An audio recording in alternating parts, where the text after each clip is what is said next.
symbol of excellence in sports entertainment.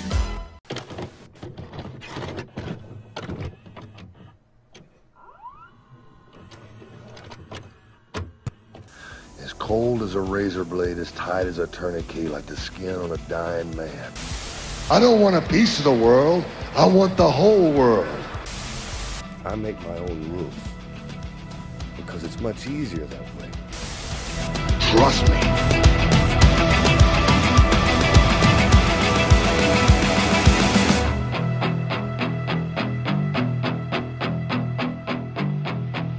What's up, everybody? It's Marcus D'Angelo, and we are back for another episode of The Snake Pit. And of course, I'm joined by the man himself. That is the Hall of Famer, the master of the DDT, Jake the Snake Roberts. Jake, what's going on, man? One of the few men not to appear on WrestleCrap. Well, you were featured in one thing on WrestleCrap from what I've seen so far. There's one thing, and it's you playing a trumpet. Oh my God. So I feel like that's a good reason to induct you, right? Crap, that was Wrestle Horse shit. Oh, that was bad. You know, I've also heard people reference the whole spin the wheel, make the deal thing as Jake WrestleCrap. And I'm like, wait a minute, my friend, that is not WrestleCrap. That's good stuff. Well, look, you said it. We are back doing WrestleCrap after some strong demand. It's going to be our second edition, hopefully of many here on this show. We've got some wild ones, everything from gross to funny to one that's pretty offensive. And I'm excited to get your reaction to all this. You ready to dig in? Let's do it, man. All right. Well, Jake, let's start here. Have you had much time around Mae Young? Not much. Okay. What have your experiences around Mae been like? They were very mellow. Okay. So she's not quite the wild woman that she portrays on TV all the time. Not at all. That's probably a good thing. I mean, she's a wrestling legend, Hall of Famer, Trailblazer. They even named the Mae Young Classic tournament after her. But Jake, did you know that she once gave birth on live TV? I heard that. Well, Mark Henry's son. That's right. Very good. I was like, there's no way that Jake has heard about this, but yeah, your old pal Mark Henry was doing the sexual chocolate gimmick. I mean, when you two were living together, did you know that he liked mature women? No, I did not. Well, I don't think the world knew it either until he started like dating Mae Young in this storyline. Yeah. And holy smokes, we've got a wild one to start out the show. It's the birth of their child. Let's check it out.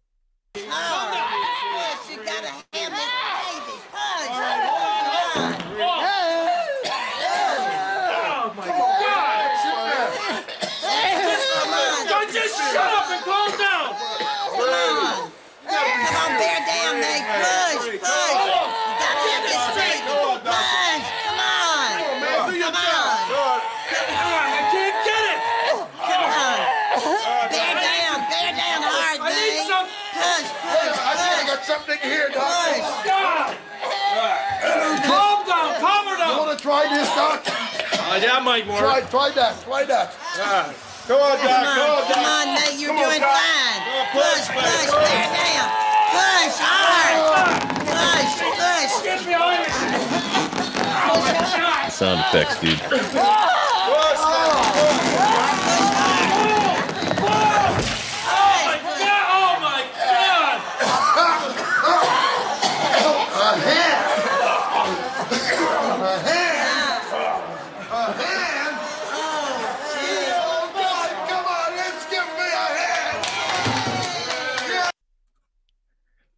All right, Jake. What was that? that was a fake rubber hand. A fake rubber hand. That's what she ended up after all this build up, and she's pregnant and she's taking bumps and getting beat up by the Dudley boys, and they're like, well, hopefully this baby's okay. And when it all comes down to it, a rubber hand. Wow. So, who was delivering that? I don't know who the doctor was, but I mean, you know, you've got some of the greatest minds in the history of wrestling there with Gerald Briscoe and Pat Patterson. and this is the creative they've got. That's amazing. That was something. And you know, Jake, we hear all the time that Vince loves bathroom humor and just like silly, gross shit like this. When you were working on the creative team, did you have to deal with a lot of weird pitches like this? No, no, I didn't. Okay, so he hadn't gone fucking insane yet, is what No. you're saying. Yeah. Okay, well, next up, we've got some creative straight from the mind of the devil himself. It's Kevin Sullivan. Jake, were you familiar at all with the Dungeon of Doom stuff that was going on in WCW? No, I wasn't. Okay, well, Kevin Sullivan and King Curtis, who's working here as the master, are forming a crew to compete with Hulk Hogan in WCW. And as a result, you've got some absolutely fucking insane vignettes. And in this one, John Tenta is going to join forces with the Dungeon of Doom and has a new name after first being called Avalanche in WCW. Let's have a look. Father, I'm looking into the sea, and I just don't understand. Come to me, my son!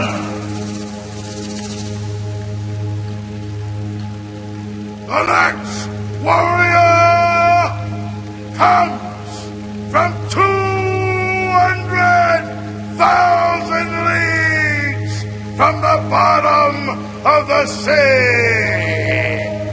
The predator and scavenger of the seven seas and the four oceans.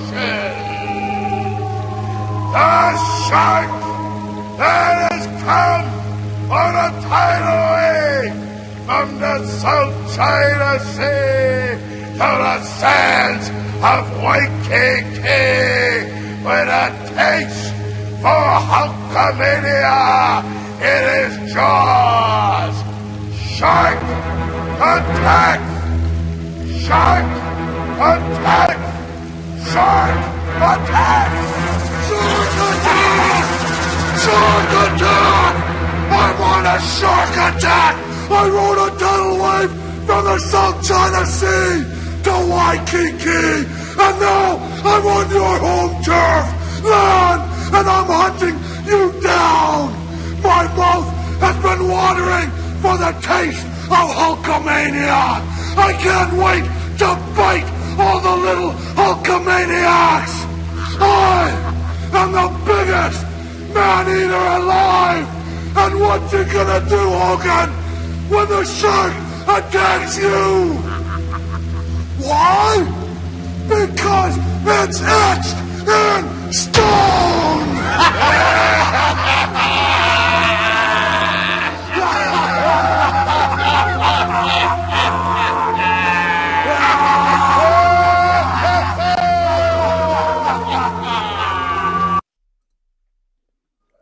All right. Felt like I should be laughing along with them there at the end. Everybody just laughing. Yeah. I think you do that to keep from crying. Dude, I have never fucked around with psychedelics before, but I feel like I've got the gist of the experience after watching that. Yeah. Yeah, you pretty much do. You know, Curtis was famous for those. For psychedelics. Yes. Did you spend a lot of time around King Curtis? A little time. All right, please give us a story. Gary, he had a little holder on his belt. It's for a pocket knife, you know? Yeah. But he had a purple rock in there. A rock? It was clear. It was a rock of acid. What? Yeah. And he'd just take it and lick it one time. And he'd be fucking off there, man. I have never in my life heard about somebody carrying like a rock of acid that they would like. Oh, he'd put it. He'd have some other people try it too. You know. Did you try it? Fuck no. That's how many people have licked this thing over the years. Oh, I can't imagine. How long do you think a rock of acid would last? I don't know. Holy shit. I mean, you know, you hear about people like keeping acid in their pocket and then they get all wet in the rain or something and it soaks through their jeans and they get a really like nasty high. I mean, man, he was really gambling there, wasn't he? I think it didn't matter.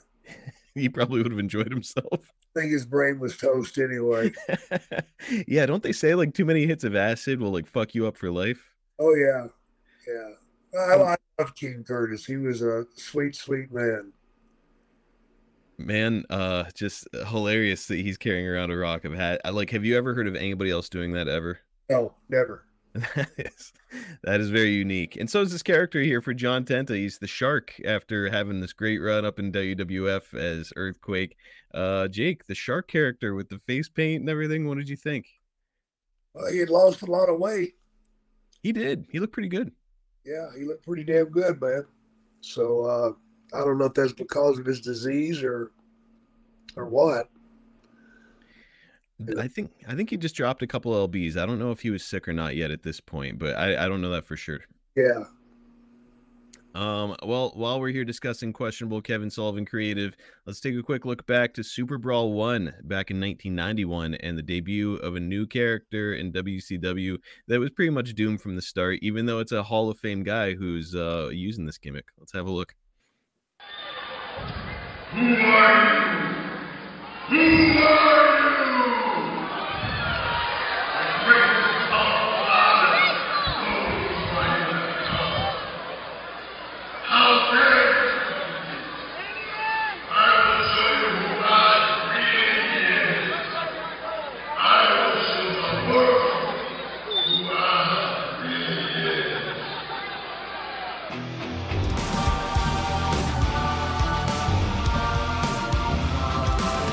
So we've got the music playing. This is Oz who's walking down to the ring. Jake, any guess on who that might be walking down there with him in front of him? I don't. That is Kevin Sullivan in another rubber old man mask. Yeah.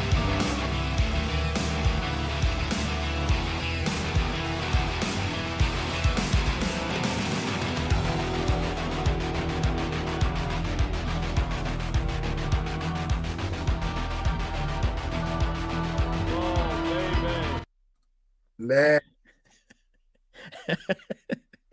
Jake, have you ever heard of the Oz gimmick before? Yeah, I had. Yeah. Have you ever seen it before, or is that your first No, time? that was my first time, and hopefully my last. It's amazing what can come out of some people's minds. But what's even more amazing is that they can convince a committee of wrestlers to go with it. What the fuck, guys? Jesus Christ, man.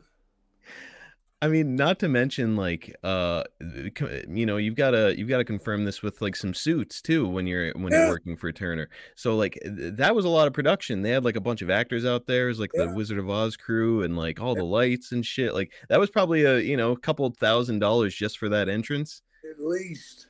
Right, and it's like, how the fuck did this get past anybody? I heard that Glacier's entrance cost them like $50,000 every time they did it. I have heard that too. I want to say that like before he ever set foot in the ring, this Glacier guy, they ended up spending like more than $2 million on him. Right. So it's just absolutely crazy the kind of money that was just going out the door on just shit gimmicks. Apparently, Kevin Nash came to Kevin Sullivan concerned about this before he went out. Like, hey, dude, I don't know if this is going to work. And Kevin Sullivan famously just said, just take the money. Wow. Is that the right answer? Just take the money? Or like, would you have been a little more squeaky about this? I've been squeaky about it, man. I have too much pride. Man, I cannot begin to imagine being a young guy in the business like Kevin Nash is, just trying to make as much money as you can and work your way up, and you're just fucked. You just have to do it. Yeah. When you think of guys coming into wrestling and getting stuck with just a garbage gimmick, does anybody in particular come to mind? Red Rooster. Yeah, that's probably the worst of all. Yeah, that's mine. Or the Twinkies. The Twinkies? Yeah. What is that? It was a tag team that somebody came up with. They called them the Twinkies. They were like giant marshmallows.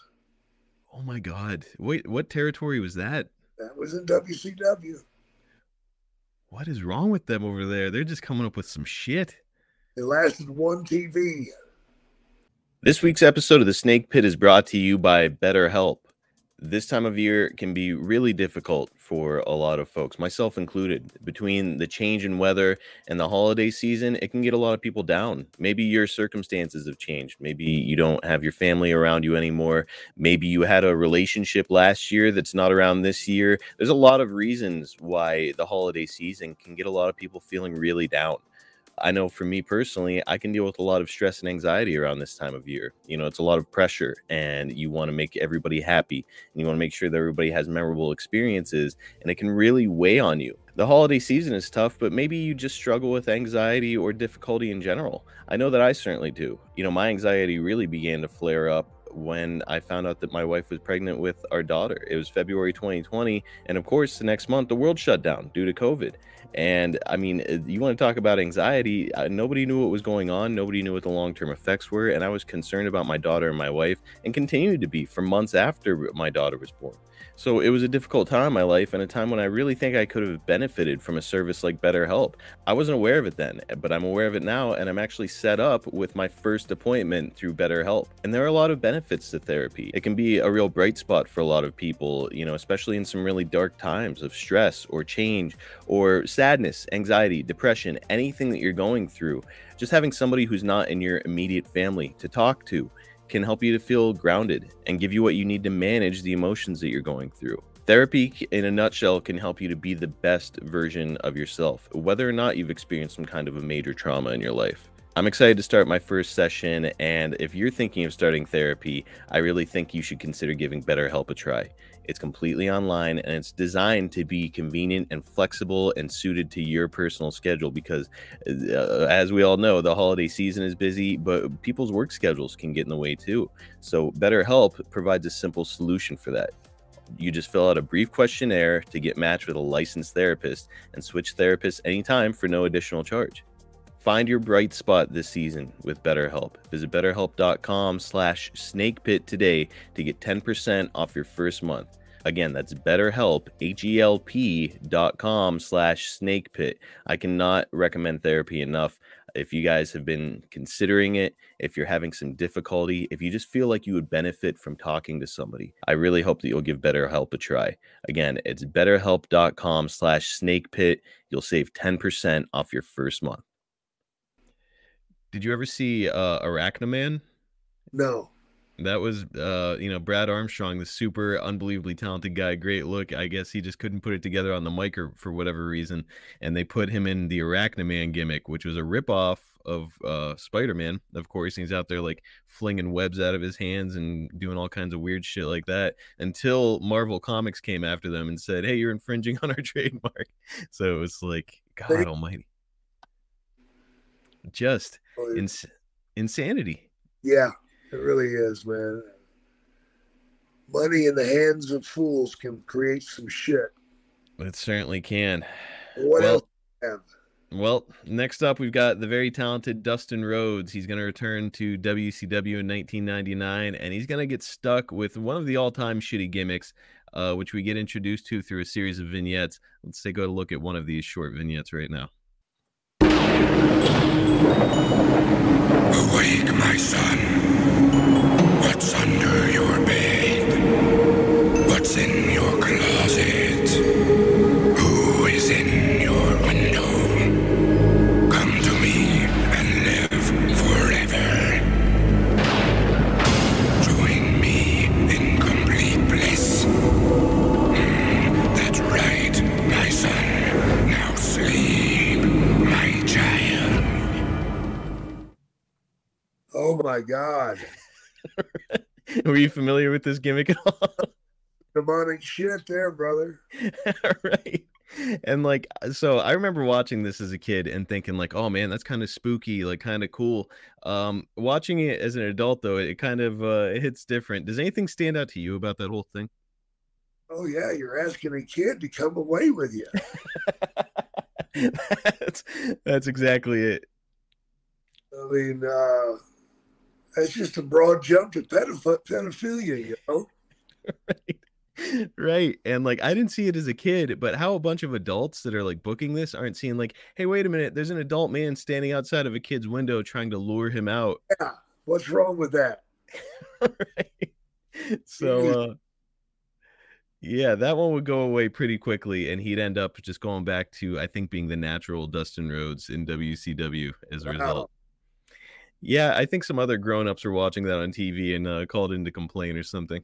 Yeah, I would think so. Oh man, just horrible. And like, if you can't find a use for Dustin Rhodes, especially coming off like he was red hot as Gold Dust in WWF right before this, if you can't find a use for him in your company, like what in the world is wrong with you? Yeah, absolutely. Oh man, just terrible. Next one is going to be really fast, but we can't do one of these without a Sid botch. In this instance, he's about to wrestle Kevin Nash, who has fortunately found his footing in the WWF as Diesel. And Sid is going to deliver another infamous promo moment live on pay-per-view. Let's drop in on this one. Mr. DiBiase, a lot of people say that your desire to control the WWF Championship is more like an obsession. Are you obsessed with obtaining the WWF title? You might say that, Jim Ross. You might say that I am obsessed with gaining the World Wrestling Federation title because you see, by winning the title and bringing it to the corporation, it gives me a tremendous amount of leverage within the World Wrestling Federation. And as you know, I always like to have the upper hand. And as far as me not being able to have bought the title, when this man walks in that ring tonight and walks out with that belt, I will have in fact bought the title because he works for me. Sid, I've got a question for you. We all know that you can bring the heavy offense, but there are a lot of skeptics that think that perhaps you can't take it, that you can't take the punishment that Diesel will give you tonight. How do you address those skeptics? Well, the skeptics and all the people have a little bit of... Let me do this again. Oh, it's live, Hal. Sorry. Anybody has any doubt will get their answer tonight. Well, there you hear it, a man, a few words. Psycho said. Back to you, Todd. So there it is. Trying to restart live on pay-per-view. I love Jim Ross's quip. We're live, pal. Oh man, Sid just cannot fucking get it right, can he? No, man. Psycho Sid. Oh, what a cool character. Like, he's standing there and he's just like this very like imposing character standing there beside DiBiase. You can just see what a monster he is. And then he opens his mouth and you're like, oh, okay, never mind. Never mind. Man, just awful. I mean, has there ever been a time when you've gotten confused on live promo versus tape promo? No. Have you ever seen it happen to anybody else? Oh, I'm sure I have. I cannot imagine being live on pay-per-view and you've just got to launch right back into it like that. Just humiliating. In fact, I did it. We were somewhere like in West Virginia, and a local TV, I'm talking about backwoods television, brother, but they were affiliated with channel whatever, and so they were mainstream in this local area. And they told me, what's your language? And I'm like, what the fuck are you talking about? And before it was over, I dropped 4 F-bombs. Oh no. Yeah. And a couple of suck my dick. Oh, no. Yeah. And yeah, they finally took me off the air, But come to find out the next day, they came and thanked me. Really? Yeah, they said that fucking people were calling in requesting to watch that interview again.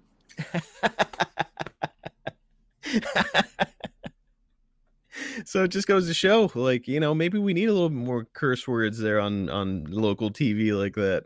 The host was having a meltdown as I'm doing it. You can see him like, oh my God. Just incredible, man. What do you have any recollection what year that might have been? Were you with WWF? No. This was probably 8 or 10 years ago.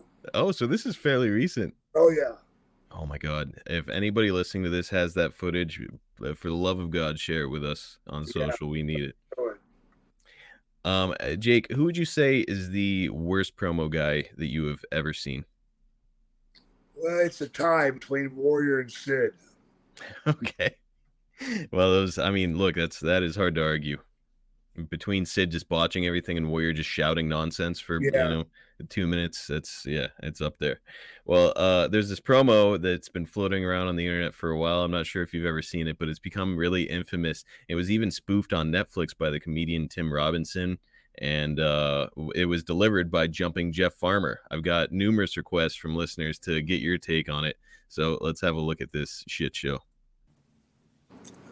Earlier, we talked to Jumpin' Jeff Farmer. Let's go now to that interview. Folks, there's Jumpin' Jeff Farmer. Jeff, a while back, what a match you had with Motley. Yep. Probably the hardest match I ever had in my life. But I don't like it when things aren't going my way. Motley Cruz, you turn the tables on me. You turn the tables in a wrong way. You got me mad now. I've stood around, I've listened to everything you had to say. I've did everything necessary. But when you turn around and you backstab me one way or another, and you cheat me out of what's rightfully mine, that's when I get angry. Now I'm the one doing the challenging. I'm issuing a challenge to you, Motley Cruz. Get in the ring with me. This time, I'm going full force. Okay. That Shawn Michaels? It kind of looked like him, didn't it? Yeah. My God, Jake, as somebody who is considered one of the best promo guys of all time, what do you think of that one? Oh, I think there was a lot of promise there. Really?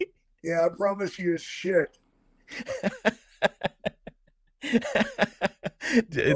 God. Not only him, but the announcer was just as bad. He was bad. Oh. So this guy didn't even have anybody to play off of, so it's just a mess all around. Motley Cruz. Do you know Motley Cruz or Jeff Farmer? Have you heard of these guys? No. I'm guessing they didn't make it all that far in professional wrestling. You're right. So also, I think we should note that they mentioned that was taped earlier that day, which means that was the best take that they got out of that guy. That's what really scares you, isn't it? I'd love to see the bad ones. Oh my God, are you serious? That was just atrocious. And I have to ask Jake, you have done coaching for AEW for promos. You've I know over the years you've given tons and tons of people advice on promos. If you're in the territory and you're standing off camera watching this happen and the guy comes to you afterwards for advice, what might your response be? I would tell him to take his tights off, put them in a pile, and burn them.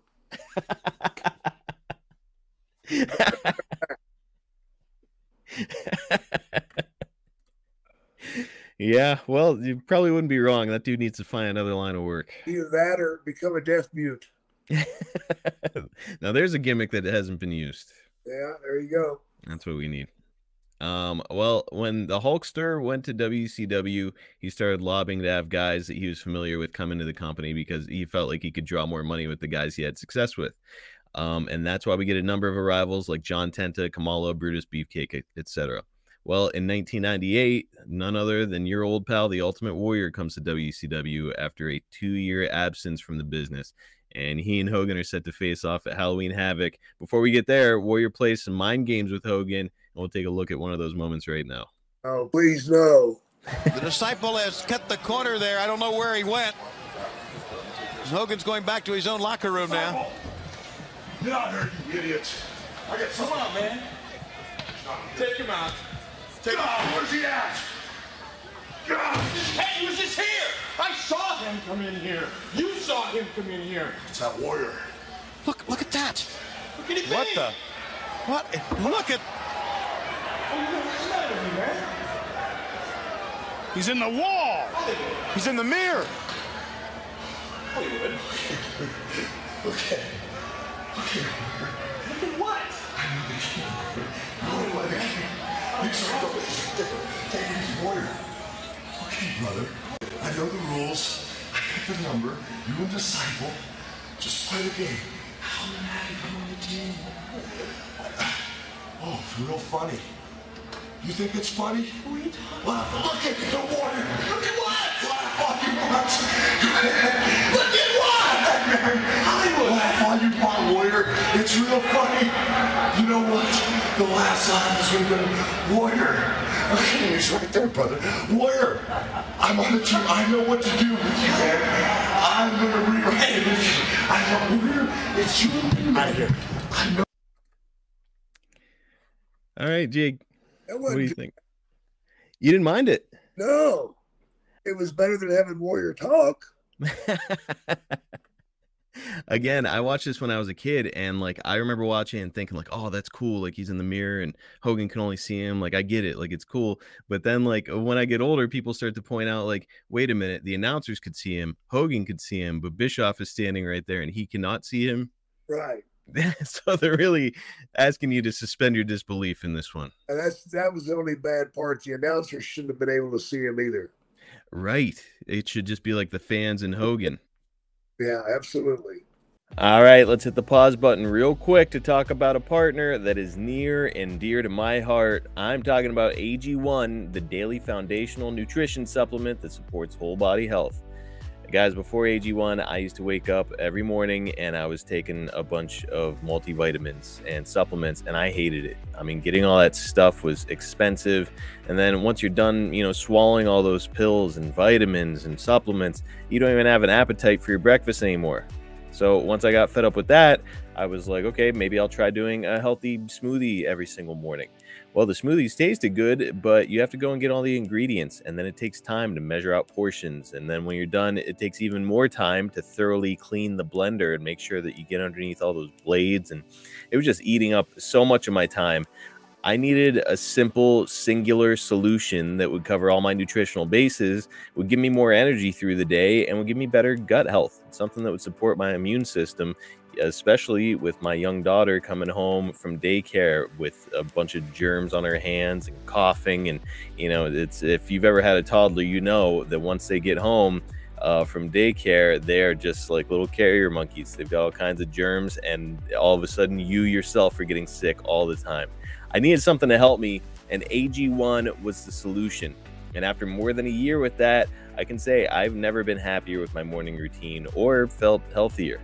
AG1 made life easy for me by providing 75 high-quality ingredients that give me key daily nutrients by simply mixing 1 scoop with water. That's it. I drink it. I'm done. More time to spend with my family, more time to get work done, simple cleanup, and the energy and health to tackle every obstacle that gets put my way.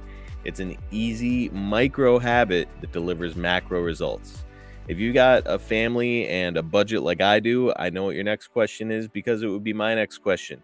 How much does it cost? Well, we're talking about less than $3 a day. My wife every morning is going to the gas station or Starbucks in order to get, some kind of a special coffee or a snack or something like that to get her morning started. Not anymore. She and I are wrestling over the AG1 every morning to see who can get theirs first. And let me say, we both broke our bad habits, and we're saving money on a science-driven formulation of vitamins, probiotics, and whole food source nutrients with AG1. That is a giant win-win in my house. If a comprehensive solution is what you need from your supplement routine, then try AG1 and get a free 1-year supply of vitamin D and 5 free AG1 travel packs with your first purchase. Just go to drinkag1.com/snake. That's drinkag1.com/snake, SNAKE. Check it out, guys, and I know that you're going to love it just like I do. Yeah, so it was like, man, one of those things, bringing in Warrior, who was never a good worker to begin with, and all of a sudden you're going to pair him with now a Hulk Hogan who's in his 40s, kind of pretty much doomed from the start, right? Oh, yeah. Any guess on how long Warrior lasted with WCW? No. He gets a huge money offer in May of 1998, and he is gone by November. So 1 month after Halloween Havoc in this match with Hogan, he's gone. A lot of fans think Hogan wanted him to be brought in just so he could get his win back from WrestleMania in 1990. Does that sound like some shit that Hogan would pull, in your opinion? Yeah. You think so? Oh, yeah. I mean, wow, that is getting very petty. Well, their match at WrestleMania 6 is considered to be a classic by many, but the same cannot be said for their match at Halloween Havoc 8 years later. Let's drop in quickly on a moment that a lot of fans reference. It's a botched spot here in the match. He's going for something. Hogan's got something. He's digging out. That's spray paint. I have no idea what that is. What? It's a lighter. Oh. Hollywood Hogan. What was that? Was that like a fireball or something that he attempted to throw at the Warrior? He was gonna. He tried to blind him. He tried to blind. He was gonna burn that man. That's what he was gonna do. All right, so yeah, that's when you need to know what your gimmick is and stick with it. Gimmick. Right. When did we ever see Hogan throw a fireball in the past? Ever? Well, you still haven't. That's true. Never quite made it out of the starting gate with that one, did he? Nope. Nope. Have you ever used flash paper, Jake? No, I haven't. What do you think of the concept of throwing a ball of fucking fire into your opponent's face? Well, I've seen it done right before. Yeah? It works quite well. It just means the babyface has to scrub his face with a rough towel so he can have some burns. That's the bad part. Have you had to do it? Has anybody ever thrown a fireball at you? No. I've seen it done quite a bit. Skandor Akbar used to do that. That's right. He did it to Jim Duggan, didn't he? Yeah. Yes. Okay. Then there was an old timer named the Great Mephisto who used to do it. Great Mephisto. Yeah. Was this before your time in wrestling? Yeah. Okay. So throwing fireballs at people is like, it's a staple in pro wrestling. Oh, yeah.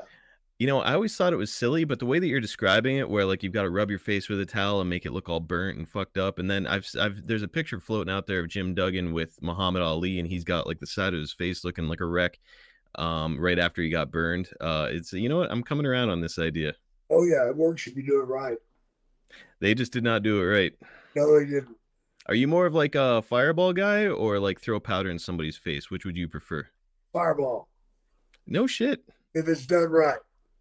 Wow. All right. I'm surprised. All right, Jake, we're going to end this one on a very weird note. Fans are about to hear me ask you this question and start laughing because they know what's to come. Have you ever heard about the Katie Vick storyline in WWE? Katie Vick. Yes. No. Okay, so it was 2002, and without getting into all the crazy details, in a nutshell, Triple H accuses Kane of committing murder of a woman named Katie Vick during a promo. He would go on to accuse Kane of committing a disgusting act with the corpse following the car accident that killed her. Next in the storyline, Triple H is going to claim to have footage of Kane committing the act, which is what brings us to our clip. This is widely considered one of the most tasteless moments in the history of pro wrestling, and some people will say in the history of TV. So let's have a gander. You know, Katie, these panties that I always saw under your skirt, you won't be needing these.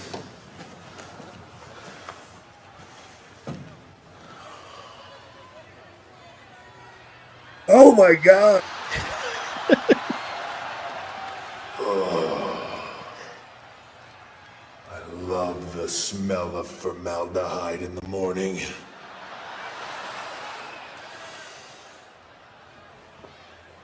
Katie, I'm gonna give you what you want. And I'm gonna take what I always wanted.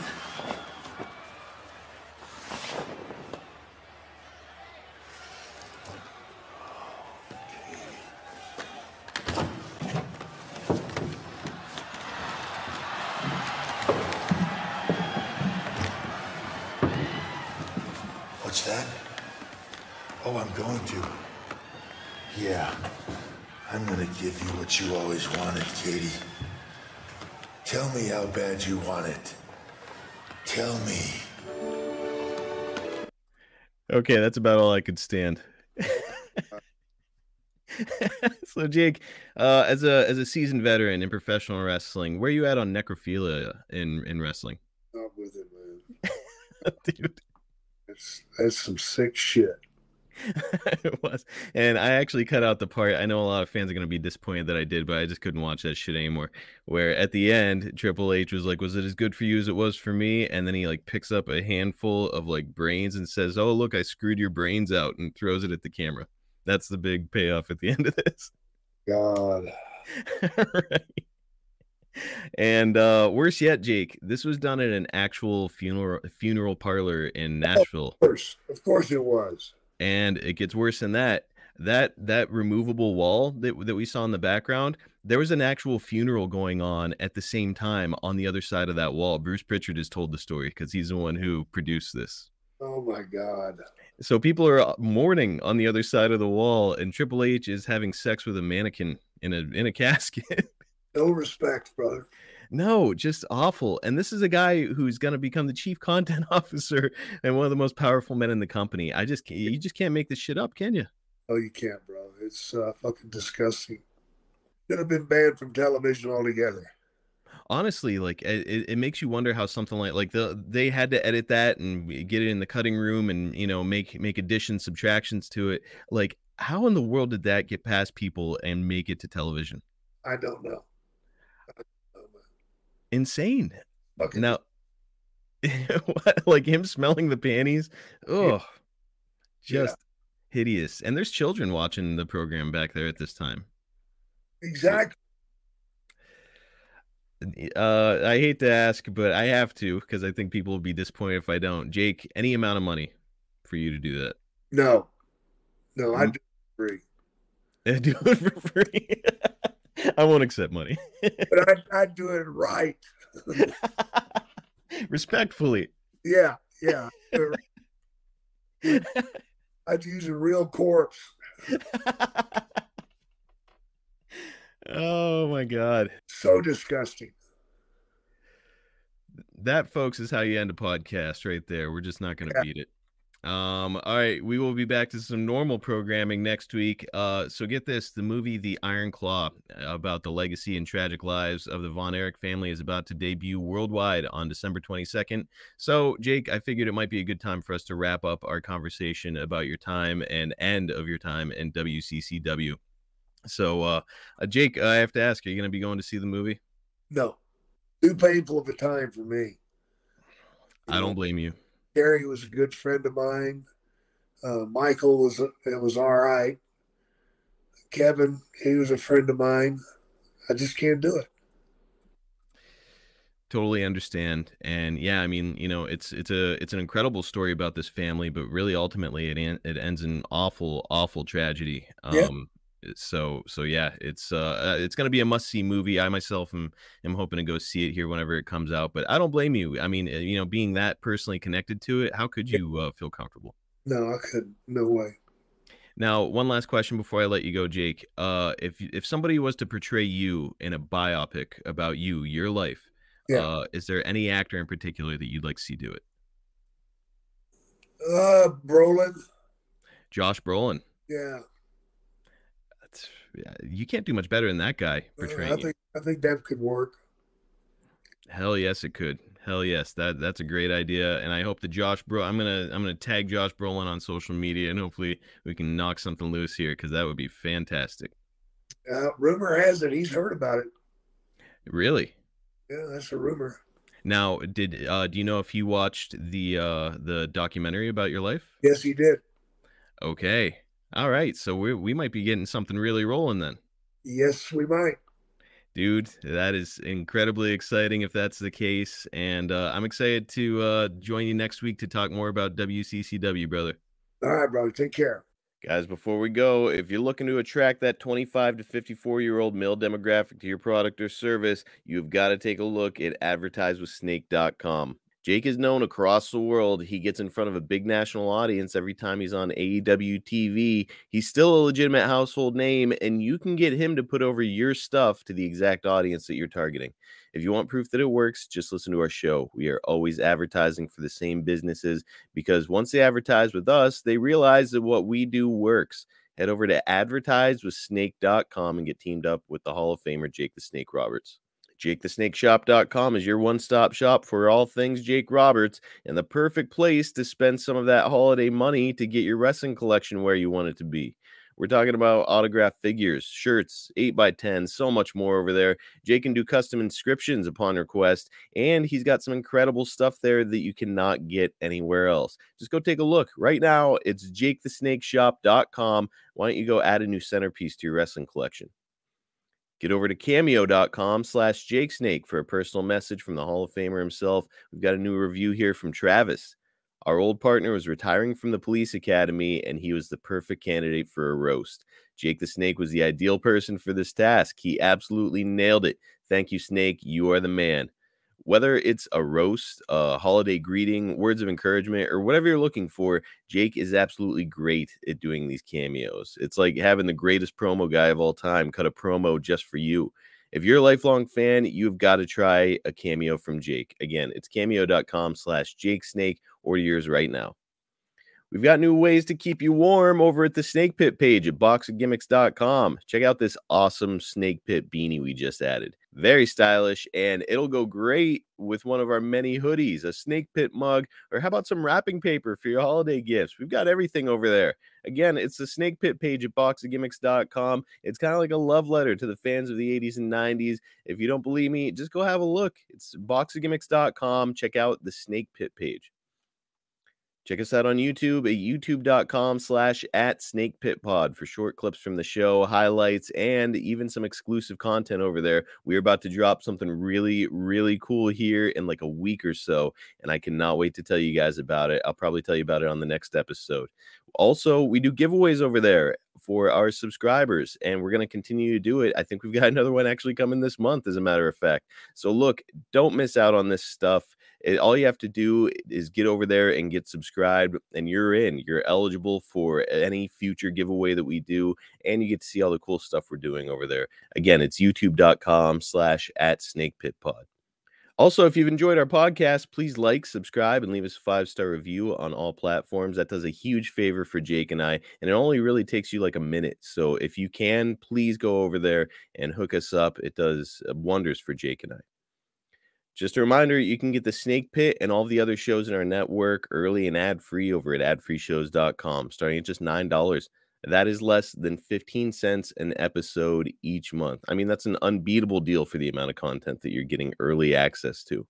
Plus, there's tons of bonus content, interactive chats with your favorite hosts and wrestling personalities, and much more. Jim Duggan and I have that episode about his rivalry with Buzz Sawyer up right now on ad-free shows, and it is a must-hear piece of content about a part of Jim's career that just does not get covered often enough. Plus, his wife, Deborah, who was involved in the angle and got legitimately hurt by Buzz, does a quick run-in to add some more context and perspective on the situation, and is a really special moment on the show. Head over to adfreeshows.com today to get signed up and get caught up on the Hacksaw Hour. The show has been an absolute blast. Catch Jake on X at JakeSnakeDDT, on Instagram at JakeTheSnakeDDT, and on Facebook at Real Jake the Snake. You can follow me at Marcus P. D'Angelo on X, and you can follow the podcast at Snake Pit Pod on all social media platforms. I'll tell you what, this Wrestle Crap stuff, I was maybe a little bit skeptical going in, but it seems like it's a home run every time we do it. We're going to continue doing it here every so often, and we will see you next week right here on the Snake Pit.